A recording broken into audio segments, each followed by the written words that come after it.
તો બે હાથ ઉપર, માથા ઉપર. હેલો જીનલબેન, આમ મારા સામું જો તો જીનલબેન, જો આ વાર્તા કઈ છે, જો તમે બધા પોપટ ભૂખ્યો નથી વાર્તા છે, જો જીનલબેન આગળ છે ને. હવે શાંતિથી સાંભળજો, કઈ વાર્તા કરવાની છે? પોપટ ભૂખ્યો નથી, પોપટ તરસ્યો નથી.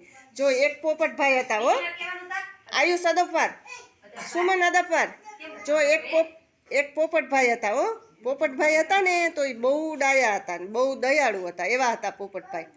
હા, તો એની માં એક દિવસ એને મમ્મી કહે એ કે પોપટભાઈ તો કે હા, તો કમાવા જાવ ને ક્યાંક, તો કે હા એ કે. તો પોપટભાઈ તો એમ કરી અને નીકળી ગયા. પોપટભાઈ તો હા બહુ દૂર ગયા. એક મોટું સરોવર હતું અને આંબાની ડાળ હતી, મોટું સરોવર હતું અને અહીંયા હિંડોળો બાંધેલો હતો.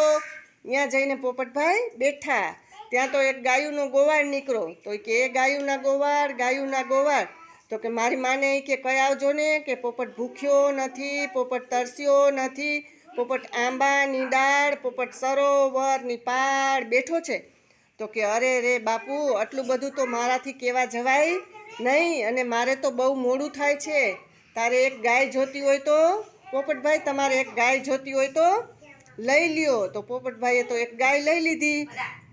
એમ કરતાં કરતાં ભેંસુનો ગોવાળ નીકળો, પછી સાંઢિયાવાળા નીકળ્યા, બકરાનો ગોવાળ નીકળો, પછી ઘેટાનો ગોવાળ નીકળો, પછી હાથીભાઈવાળા નીકળ્યા.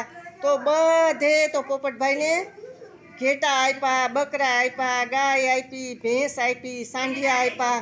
તો એ બધું લઈને પોપટભાઈ તો એક મોટા શહેરમાં ગયા.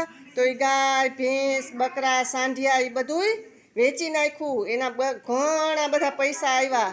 એ લઈને ઘરેણાં ને સોનું ને બધું લઈ અને પોપટભાઈ તો પાખું ભરીને ઘરે આવતા રહ્યા. વેરી ગુડ, તાળી વગાડો બધાય.